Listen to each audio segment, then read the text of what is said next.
I could live there. So yeah, we'll make it as a gag. Oh, Okay, so this video right here, apparently a lot of people make a react video of this. So I'm gonna just go ahead and just and I'll give you my shit opinion about some of the stuff too. It ain't gonna matter. Let's go. won't lie, I didn't know a whole lot about Japan before I got here.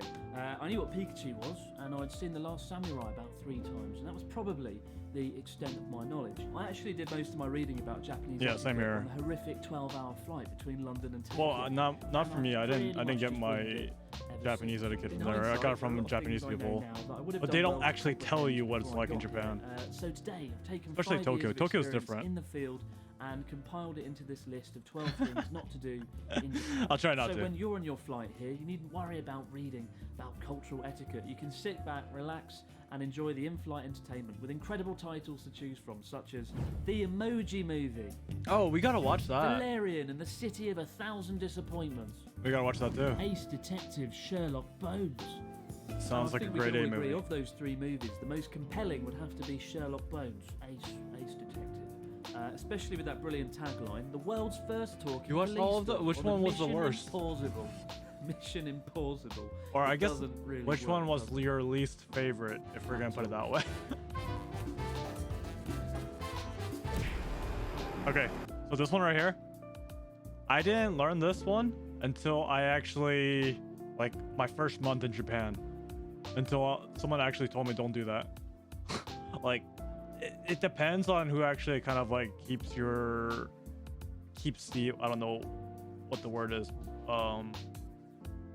the rules, but someone actually came up to me and was like, there's a reason why people just wait at the convenience stores and they eat, and typically you're not supposed to do that, because the reason what they told me was, if you are a businessman going to a Japanese meeting and then you had some stupid foreigner coming up to you and spill their coffee, spill their curry bread or whatever, then you just ruin their day and you inconvenience them because you decided not to follow the rules and wait and eat at the convenience store. So walking down the street whilst eating and drinking isn't illegal. You're not going to get shouted at, and you're not going to get arrested by Ace Detective Sherlock Bones. But what you will get is the stare of disapproval. B-class movies, right? A lot of people don't know this one until you get here and never see anyone doing it. What you'll find is if someone wants to eat or drink something quickly outside, they'll buy at the convenience store and then eat it or drink. And typically this is there's like right here, and then right on this side there should be an ashtray, which I think it's this right here. But usually on the convenience stores that I went to, the ashtrays are a little closer towards the entrance, and you would see me always right here. Out the front. Same with vending machines. If they buy something from the vending machine, they'll drink it there and then next to the vending machine. Hey, Magnolia. The main reason is people are very conscious about keeping the streets clean here, and you don't want to ruin someone else's day by having them walk through spilled coffee. That said, I'm actually missing Brian's house, and there's a little meme about that. And eat and drink whatever it is there. I should probably turn off the BGM too. Maybe you're just standing at the side of the road, whatever. Just don't walk whilst eating and drinking, and you'll be all right.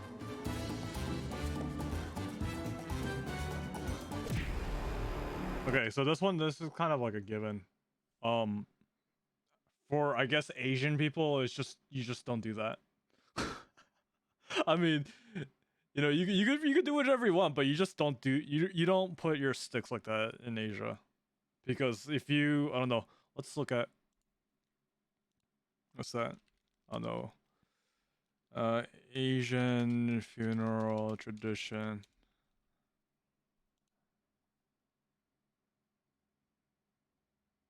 Like, you see this?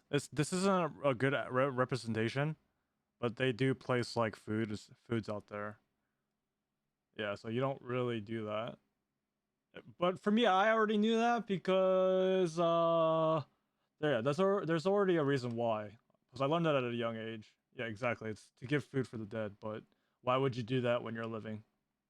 So I learned this at a young age. You never do this with your chopsticks. So it's kind of like, yeah, it's kind of a given for me. But for, I guess, Western people, they don't know about this stuff. Which I see a lot of kids do this in America. They literally stick their chopsticks. But again, you know, this is a Western country, or where I live in a Western country, and it doesn't really matter that, you know, if American kids do it. But if you go to Asia, yeah, you probably don't want to do that. 3 things to point out here. Number 1, never put your chopsticks upright into the rice, as this is part of a ritual conducted at funerals when offering rice. Oh, you actually put a to the picture there. spirits of Nice. the deceased. Similarly, number 2, never pass things from chopstick to chopstick, because again, this is done during funerals to pass the bones of cremated relatives. So that kind of imagery doesn't go down well over dinner. I didn't learn about Probably that though, best about the not to cremation conjure part up though. Imagery surrounding death before you've even had your lunch. Oh, and thirdly, don't do the rubbing of the chopsticks. Yeah, this one, don't do this. No, yeah, don't do that, because the depending, I think, hold on, I have to give, maybe it's depending on the restaurant that you go to. If you go to a convenience store, it's okay to do this.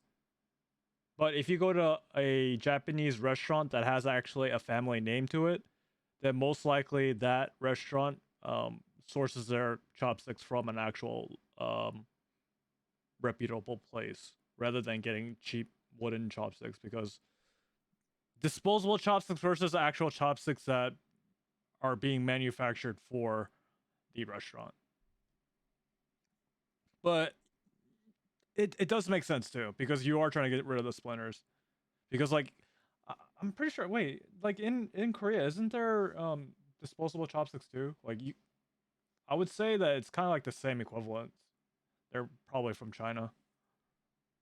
You know, when you open wooden chopsticks, you like to do that to get rid of the splinters, and just because it's fun. So that's why I think, and again, I think this is like partially right, because it's, you can tell by the type of wood too, right? Like these types of wood, it's like you can easily snap between your, I don't know, your hands, I guess. But the actual ones that are really kind of more, they feel more stiff, and the actual cutting of the chopsticks, you can actually feel the corners of it. But the cheap ones, they're kind of mellowed out, or they're rounded edges, rather than the ones from a manufacturer, I guess, in Japan.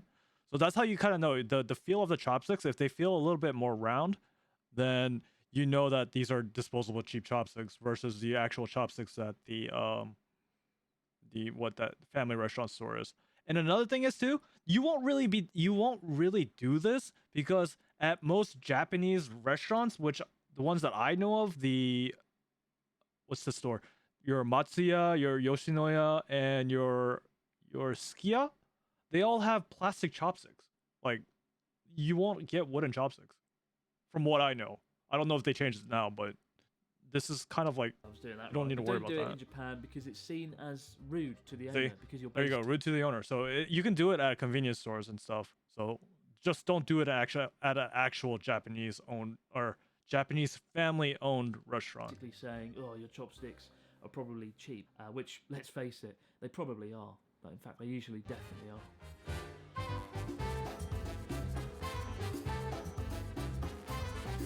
I don't need to mention about this one. Yeah, this is just American stuff. Probably the greatest thing about Japan ever, and the reason And I hate that it. I eat out so I many hate- times a week. I hate the is fact because I that save American people have to 20% tip, automatically. In Japan, and it's believed that customer service should always be that blew exceptional, my and mind staff when I give came over here. 120% When every time. they told me I don't need a 120%? tip. 110%. Because- 120% would be ridiculous. But it's not That's just necessarily crazy. rude to tip someone. It just creates this awkward situation where the worker, the staff would feel I like never thought you're that. assessing their performance, and they could Because, potentially. I mean, be- hell, I was a server in America too, and you know, like, I remember the times when it's just like, oh man, this person's gonna leave a bad tip. Oh man, I pissed this person off. And then next thing you know it, I ended up getting a bad tip on the American average salary, or the pay rate for a server in the United States is like $2.15. So you gotta work hard for your tips, you know, gotta provide that quality service just so you can get a living. Amazing. So yeah, I had my experience in getting $2.15 hourly. So that's why, like, tips do really make a difference in America. But the fact that it's included in the prices in Japanese restaurants is amazing. Or just not American restaurants. face. So you might think you're being nice by giving someone a tip, but you're not. You're just creating an uncomfortable situation for the worker, and they'll probably just reject your tip outright. So don't be tempted to do it. Oh, he didn't also talk about it. A Japanese friend of mine also informed, because I asked him the question. I was like, so why does Japanese people don't actually tip? And I don't know if he pulled it out of his ass, or I don't know if this is actually true or not. But typically, when you go to a Japanese bar or izakaya or any kind of like Japanese restaurant, the first thing that they give you is like an appetizer or like a free appetizer or something like that.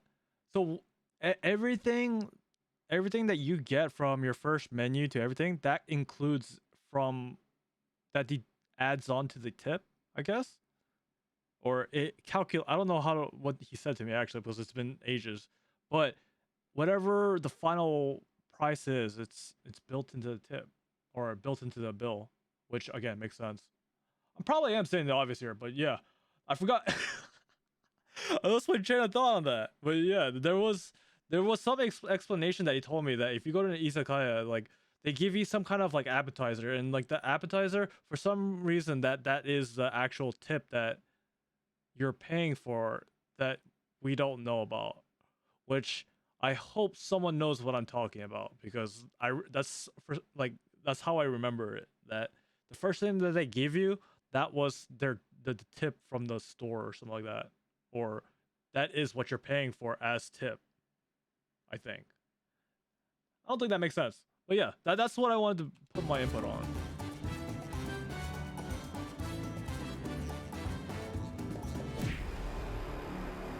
Yeah, don't do that. Don't do There's this. a real emphasis on being mindful when you're using public transport in Japan that's often completely absent in many countries. Numerous of the times that I've been riding a train in the UK and someone nearby has been screaming at their partner down the phone, and I felt like I was part of the argument, like some kind of out of unpleasant, all the forward trains that I experience. rode, But given only Japan's probably like density, it's 5% of especially Japanese important people to be actually was mindful talking when you're loud on stuffed the phone. in that train alongside fellow commuters, But they were many all of whom old are people. sleeping as well. With that in mind, don't ever. And ever guess talk on your what phone the on other the train. percentage It's a massive, was? like, All thing to do foreigners. here. And even talking loudly is looked down upon. If you're on a local train or a subway train and you get a phone call, just ignore it until you get off. And if you're on a bullet train, you can go to the little compartment in between the carriages and take your call there. Oh, so yeah, this one's pretty important. I gotta talk about my experiences about this.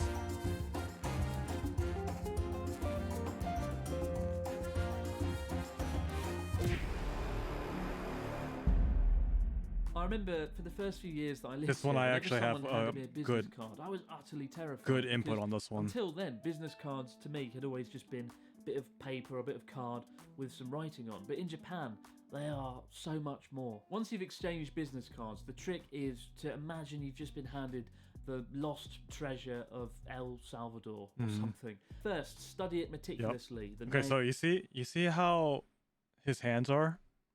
You see how where his hand placement is? This is actually what you have to do in Japan, or if you go to a Japanese company. I don't know if it's the same with China, Korea, and Taiwan, but this is exactly what you're supposed to do. Your hand, your thumb is supposed to be at the utmost corner of the business card, as much as you can hold it, and in front of the person who just gave your card. Name, the job position, the details, and then either put it in your business card holder or just put it on the desk if you're. And then, so what he means on the desk is typically if you're meeting, so you're like in a Japanese meeting, right? When I would go to meet Japanese people with my boss, I would have to go. We would exchange business cards. We would say, what's that? Hajimemashite. And then I say my name. Then we exchange cards, and I say, this is, I work for X and X company. And then you have the two business cards at the top of your finger. You look at it. You look at every freaking single detail, or you can act like you're reading it, and then just keep reading it until once you're. To me, what I was taught is once your manager moves, then that's when you move. So you don't move your face until your manager actually moves, and then that's when you follow. at a business meeting. Just put it on the table. Never play around with business cards or put them in your back pocket, because they're seen as a physical extension of the person themselves, and you don't want to stuff somebody's physical extension down your back pocket. If you're doing So, and another thing is, it's like, so once you exchange the business cards, most likely what they'll do is once you give your greetings and all that jazz, you're gonna be sitting at a table, right? So depending on who's sitting at the table, what typically, I don't know if they do this in Western countries or in actual like or just like aside from Japan, because I'm giving just the Japanese perspective, right? You have the people that you're meeting with in front of you, and then you put the business cards literally in front of each of the person that you were speaking to. So I don't know if that's something that my boss did just because as a habit. I can't really confirm that, but that's typically how my boss and my manager did it. And from what I remember as well, the other Japanese people that I met from, again, these are all different companies, but they made I was in the automotive industry. They would do the exact same thing. They would put the business card right in front of who they were speaking to, or which order the seating arrangements were. business in Japan, always carry business cards. You don't want to be that awkward foreigner who stood there writing out their name and number 50 times in 1 hour on the back of a tissue. And for the record, I am usually that awkward foreigner scribbling down my details, because I do forget to bring them, and subsequently I hate myself when it happens. Okay, so another funny thing about the business cards is to show you how crazy it is of how serious they take business cards. My manager, or I guess my boss, what he would do is he had a binder of all the business cards that he collected, and he had it in a binder like you would put like Yu-Gi-Oh, Pokemon cards, but the sheet protectors or the sleeves, or I don't know what it is, it's like they're like card holders, but they're like pages, so you can literally have like, I don't know, 12 business cards on one sheet, and then you can, however many business cards you have, you just fill it up. And that was pretty intense. Like, and every time I did not bring a business card, I would get a earful from my boss. He would say, それダメだよ. And he keeps saying that. He's just like, damn it, damn it. So yeah, they take it pretty seriously. It's not I don't know what the right word I'm looking for is, but it's not a joke. Like, they do take it seriously there. So yeah, it's good to know these kind of things too. If you're ever like have a meeting appointment with a Japanese person or anything, it's not like you have to follow it, because most times the Japanese people will just say, "Oh, that's just a foreigner," or "That's just how. That's not Japanese." But for Japanese people, they kind of protect that and they still uphold that tradition.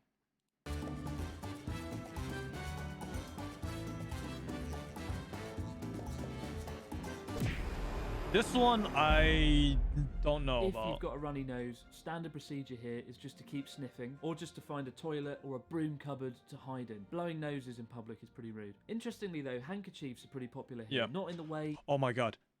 That's another thing that I couldn't understand. In Japan, in their public bathrooms or any bathrooms, they will never have paper towels. It's only, I think this is only an like American thing. So I was really shocked that when I went to the bathroom in Japan that they didn't have any paper towels. At the airports they do. But anything else aside from Japan, like if you're not at Narita or Haneda airport, I believe they don't have paper towels. I don't know. Someone might want to fact check that, but from what I remember, I think there was paper towels at Narita and Haneda Airport, because they did it to accommodate foreigners. I think, but I did remember I had to buy a handkerchief at like a Daiso. You would think, though, people use them to wipe sweat off in the hot summer weather, or even more commonly to dry their hands in public toilets. Because surprisingly, many public toilets in Japan don't have any hand drying facilities, despite having space-age toilets that reside in the same room. It's quite a weird contrast that I don't quite understand.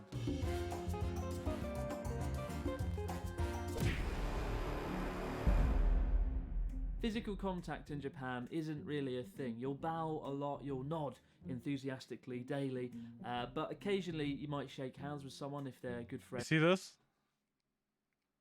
That's how you know he's lived in Japan for such a long time. Physical contact. Well, again, I don't know if this is an actual thing. Isn't really a thing. You'll bow a lot, you'll nod. So he just got an award. Look at this lady right here, right? You see how her bow is, and then look what he does. Enthusiastically daily. He bows lower than her. I don't know. Again, I don't know if this is an actual thing, but like, I want to say social cues. Maybe it's not. And I'm probably gonna get crucified for making this a kind of like accusation. But I think this. I don't know if it was needed for him to do it, but I think he just wants to show an appreciation of it. But yeah, that was always an interesting thing that I've noticed when I saw this. But occasionally you might shake hands with someone if they're a good friend or a business client that you get on well with. But generally, I avoid it unless someone makes the first move. And hugging in particular doesn't go down well. It's just met with expressions of awkwardness and despair. And also amongst couples, public displays of affection are phenomenally rare here. So don't be surprised if you get the stare of disapproval if you're kissing. The stare of disapproval is from the obasans and the okasans of Japan. And it's like that stereotypical anime, or like if you watch anime, it's always that stereotypical like scene where there's like skinship showing, they kind of like sneer off to the side and kind of like talk about it. That is true. Your partner frantically in the street. And I think that it should definitely be this. Ever since. In hindsight, there are a lot of things, and you don't people use it with obnoxious and dislikable and probably just avoid. Yeah. Typically this one right here. Guess who he's talking about. You. Embedded heavily within the culture is this idea of keeping harmony and avoiding conflict at all costs. And it's a lot easier to do that when people aren't at each other's throats, throwing around opinions. Sometimes it can be frustrating when people are just unwilling to speak their minds or give you a clear yes or no answer. That's another thing that kind of like irked me about that, because even though that I'd never really voiced my opinions in Japan, I knew a lot of people from America that voiced a lot of their opinions a lot. Yeah, Americans are very opinionated, which I am an American too, and I had a lot of opinions about a lot of things too in Japan. But it was interesting to see outside of, I guess, just like when the American people weren't around Japanese people, some did it to the Japanese people face and kind of asked them questions why, exactly what he was saying right here. But yeah, we're really opinionated.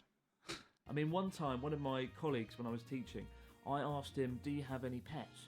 And he said to me, maybe my cat is dead. I was like, maybe your cat is dead? What does that mean? It is dead or is it not dead? It's not Schrodinger's cat, is it? It turned out the cat was definitely dead, but he was just the sort of person that always liked to use the word maybe and just not express certainty. But if there's one reason I've never seen a fight anywhere in Japan in the last 5 years, it's probably this reason. That people are a lot more careful about expressing their opinions and holding back what they really think. If you don't know what that means, it's I think it's what he's referring to is the whole Japanese have an inside face, they have an outside face, and they have a self face. I don't know what the theory is behind that, but if you Google it, it kind of explains a little bit more. It's like you only show your outside face to your friends and your coworkers and stuff. Your inside face is to your family, your closest family, and your inner face is the true you, I believe. I don't know if that's actually true or not, though. That's what I know of. Yeah, I couldn't be bothered to film that one. Everyone seems to know this one already anyway. When visiting someone's house or entering a public building like a school or going to a hot spring, you take off your shoes. Oh my gosh. So these, I don't know who makes these shoes, but these shoes are everywhere.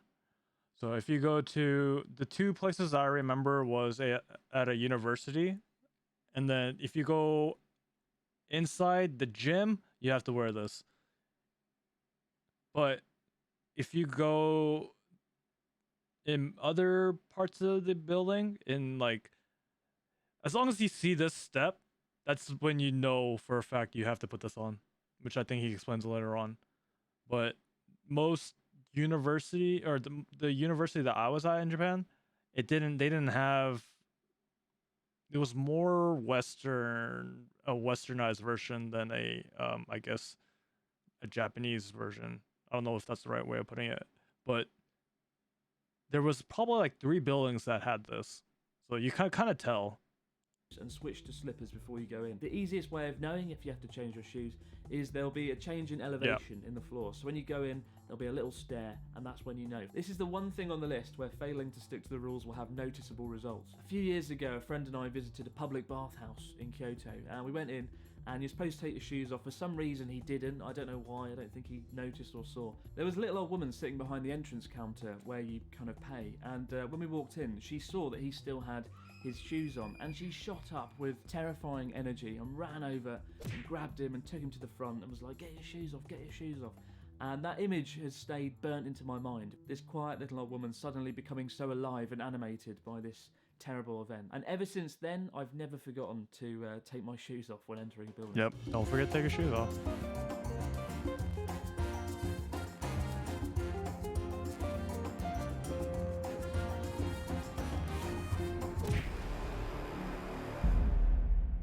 For whatever reason, rubbish bins and trash cans are disturbingly rare in Japan.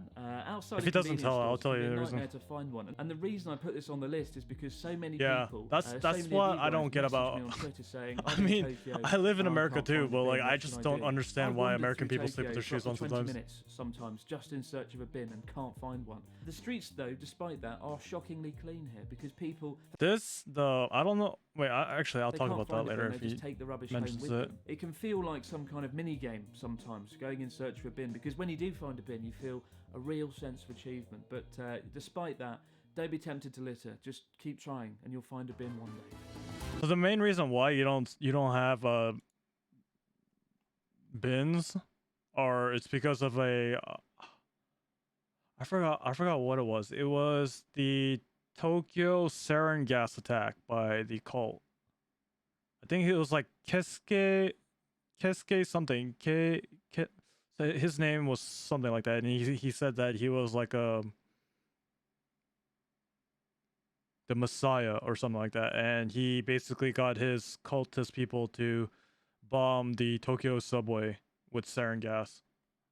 So that's why you don't see any trash cans around, because of that incident. So most times if you're looking for a trash can, you're gonna have to hold it until you get to a convenience store or the train station, or if they have an actual public trash. But most times the Japanese people that have it, the businesses, they'll look at you and they'll tell you not to do it if you throw your trash at their trash, because you have to understand that Japan has a specified. I mean, you can look at it right here. They want you to divide the trash up from burnables, combustibles, non-combustibles, and recyclable materials. And if you don't do that, then depending on if you live in Japan, you will get fined. So my dorm that I used to live in Japan, the apartment attendant, he would always, and I felt bad for him too, because he would always spend time splitting up the trash, because people for some reason can't follow directions, which is, you would think that this would be the easiest thing to do, to split your freaking garbage, but they refused to do that. Well, vending machines, you can't throw away like paper or anything like that. You can only throw PET bottles or cans, and that's even divided up too. So yeah, you're right, but it's just you can't throw away trash like rubbish. And you feel a real sense of achievement. But despite that, don't be tempted to litter. Just keep trying, and you'll find a bin one day.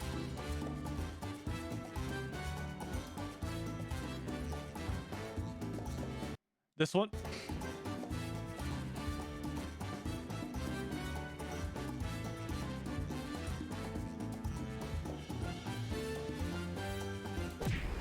No one gives a shit. No one gives a shit. No one gives a hold on. And the only reason this is right. You never do this in Tokyo. Never do this in Tokyo. Don't do it in Tokyo. You could do it somewhere else, but don't do it here. Don't do it in Tokyo. I've seen Japanese people they do this. I mean, like, again, it's up to you, but just don't do it in Tokyo, like Shinjuku, Shibuya. Seems like a fairly obvious addition to the list, and yet in the UK, we just cross the car street crossing is a lot bigger than the actual area, like compared to that area that you just showed. Don't do it. But this is pretty much a given. Like, you can just be smart about it. It's incredibly rare, and it's one of the greatest ways of seeing this sense of order and obedience to the law that exists in Japan. If you stand at a roadside in Japan, but I mean, like, again, you can't see any cars whatsoever. If you see people waiting, will not cross the road just wait. it goes But green. if you see someone else, just follow along with them, right? It's easier to do it that way. This is the thing that and you just say, "Oh, I was just following this guy, right?" Of not crossing the street when there's no visible Yeah, like cars there. The idea this right here. You don't do it here. This would be a never case in saying what I just said earlier. You can wait, but that previous spot that he was at, like something like this right here, yeah, you could cross that. You could, like, literally, I see Japanese people doing it all the time. And then this area right here too. Like, legit, this is okay. This area is okay, but this area, you never do that. You would never do that here. When there's no visible cars there, the idea of abiding by a rule that doesn't seem necessary. But that's exactly what that is too. Just abide by it is if you feel like you can do it, yeah, you can do it, but just don't. Stand out. You don't want to be this stereotypical rule-breaking foreigner. And as well as that, you don't want to run the risk of getting caught. Oh, another thing. This is also a big thing, getting caught by the police. So if you don't look Japanese, unfortunately, you'll get stopped by the police more than normal. In my time in Japan, I've never been stopped by the police, but I've heard plenty of my, I guess, people who aren't from Asia get stopped by the police all the time. By the police. So those are two things worth taking into consideration before you get isekai by then if you cross that. One, don't worry hit by not truck knowing anything about Japanese etiquette when you come to Japan. As I said earlier in this video, there aren't going to be any real consequences to not following exactly what he said too. Footwear one, that's quite scary. You don't want to get dragged off by an old woman. The reason I say don't worry too much is because I find a lot of people come here and they're very nervous, and very anxious about following the etiquette they don't. That's exactly how I felt when I went to Japan. So, for real, just you'll know what not to do when what to do when you go there. Really comprehend, and that includes even me. When I came here, I didn't know anything, and I was constantly anxious and nervous. Same here. Making mistakes. But really, as a foreigner in Japan, you get a kind of a free. Hence why they call it the Gaijin card. Yeah. The Gaijin card is real. It is real. Pass to make mistakes. People. But it doesn't work if you don't look like him, or if you look. I mean, most Japanese people can't even tell other Asians apart. So that's what I mean by that. People are understanding and they're kind and they will let you off. So don't become too nervous about following all the rules. Do your best, but don't become a nervous. So that's why it's like that's how you know that if in the comment section below. If you don't look Asian, most times like you'll get stopped by the cops. Don't enter a bath or a hot spring without having a shower first. That's I mean I don't know if that's an actual thing or not too. So it's how you want to make it. In Japan, so bonus stuff there. It's Christmas, so you get extra content. Happy Christmas. So is this Christmas? See, and the only reason why I'm making this video is you see this icon right here. I think it's a good opportunity to kind of talk about it too. It's also like basic things that a lot of people don't know about in Japan. I kind of think that it's always kind of not a well-known topic, but something that people should know about, I guess. Right? I've had my experiences there. I mean, there are plenty of other kind of takes on it too. Like I had one person when I was teaching English, and he was in Okinawa, and he told me about a story how there were some foreign tourists that came over to him, and then they were at a Don Quixote.